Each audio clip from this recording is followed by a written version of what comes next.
The House on Jackson Street, written by John Westrick. You can find a link to the author's website and story in the description below.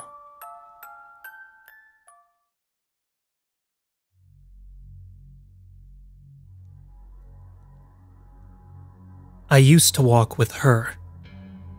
Now I walk alone. We used to marvel at the beautiful houses together. Now I look down at my feet. Each home a grain of salt in the wound. Each house a reminder of what I lost. Even though it hurts, I still find myself continuing our walks. Sometimes, pain is good. I'd rather feel the pain of her passing than not feel her at all. She's alive when I walk. She's the shadow that strolls behind. Though I can't see her, I can feel her. Her presence is like a windbreaker draped across my shoulders in an especially violent storm. The pain isn't gone, but it's bearable when I'm moving. I can't speak to her, but she's there. When I trip over a root, a hand steadies me. When I veer off course, I feel a gentle nudge. And every day I end up in front of the same house on Jackson Street. A grand home. At least, at one point it must have been. The windows are boarded closed. The door is locked. Beware trespasser signs are strewn haphazardly across the tangled mess of the once impressive lawn. I feel her presence strongest here. It is almost tangible, as if she's hiding behind a thin curtain. I call to her, yet she never answers.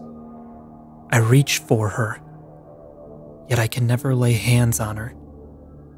It is here, on my journey, where my emotions get the best of me. Every day I come. Every day I cry. The neighbors look at me with trepidation, but long gone are the days of caring what others think. I stand there, an old man, face in my hands, and weep for the woman I lost. Let them think what they want. But my Lenore was worth every tear. I feel a tap on my shoulder and look up to see the front door of the house swung wide. Light is pouring out of it, and there she is, my Lenore. I rush towards her and the gaping maw, towards the woman I've lost. The woman who heard my cries and has returned for me. As I barrel forward through the brambles and overgrown weeds, I hardly am aware of the scrapes and cuts. Nor does it bother me that I trip over a hidden bottle and go tumbling face first in the dirt. I sling myself forward with the stamina of a much younger man. And then, I am there standing in touching distance from her. It's definitely her. She's got the same strawberry blonde hair that always tended to leave me breathless. It's wrapped in a French braid with a daisy tucked behind her left ear. She looks younger by nearly 20 years. Her nose and cheeks are dusted with a fine layer of freckles. I began to giggle like a schoolboy as I remember I once tried to count them. 23 is the highest I got before I found my mouth on hers. And suddenly, I have an inappropriate urge to pull her close and continue the kiss in front of God and all the neighbors. Shortly before I do just that, she vanishes, leaving me standing in the front door alone once more. I look around the hallway and notice it's fully furnished. There is no dust or decay. The parlor is in perfect condition. Even more shockingly, I hear someone playing the piano. It's for Eliza, and I could recognize that sound anywhere. Lenore was playing it the day she died. The Turkish rug leading down the hall looks familiar. The pattern of the wolf howling at the moon. The picture of the ship sailing in rough seas. I know it. I walk forward, no longer in control over my own body.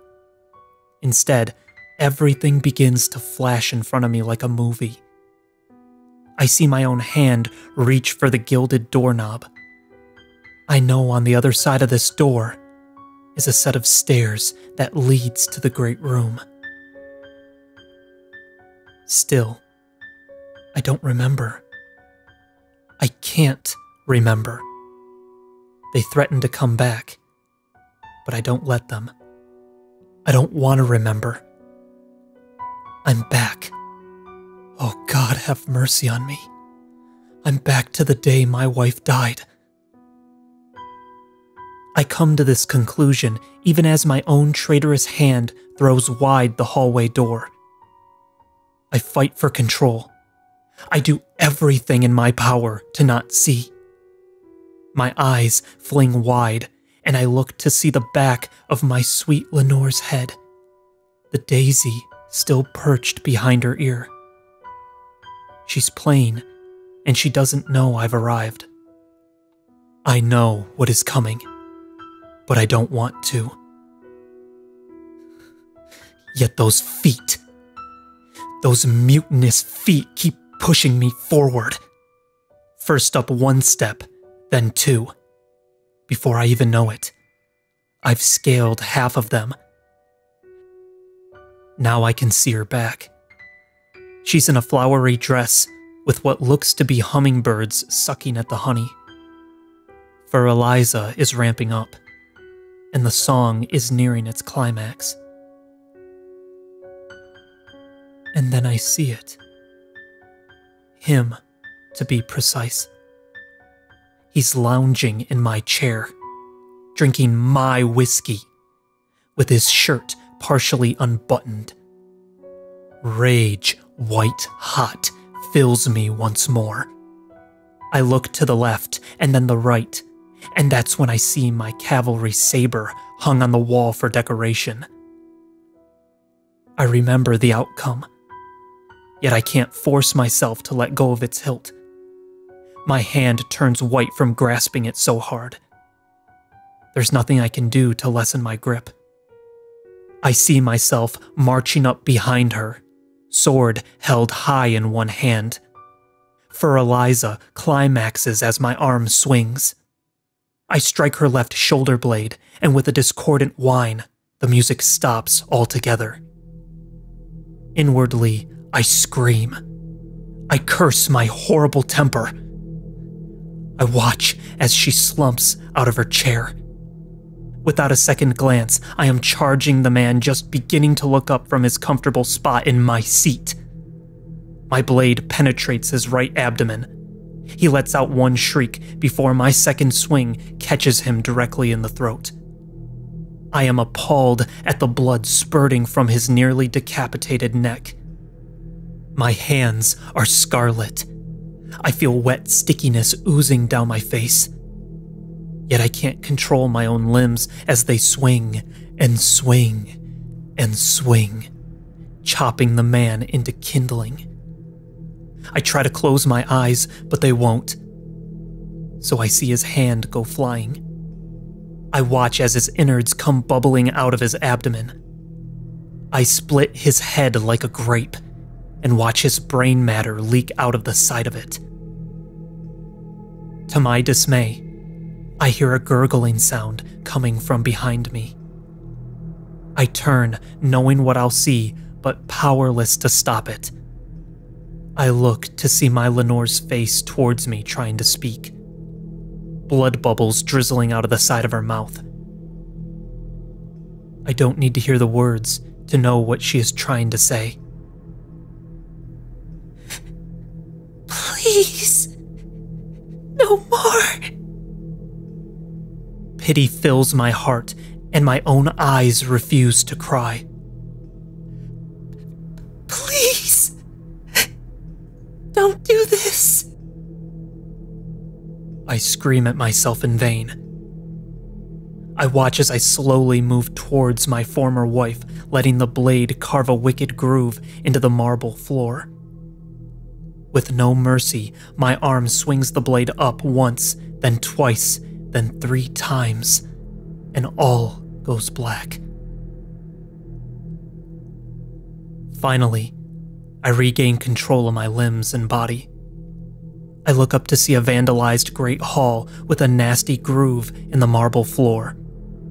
And there, my chopped wife lying on the floor looking up at me with dead, yet still very much alive eyes.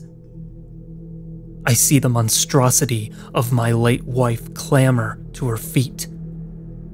Her left eye slides out of its socket, running like egg yolk down her face.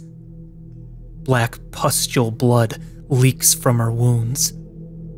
Her right eye locks with mine, and in a slobbering, wet noise, she said, "I will never let you forget what you did here. Jail wasn't enough for you. You didn't stay your hand, so even in your Alzheimer's, I won't let you forget. Same time tomorrow, honey."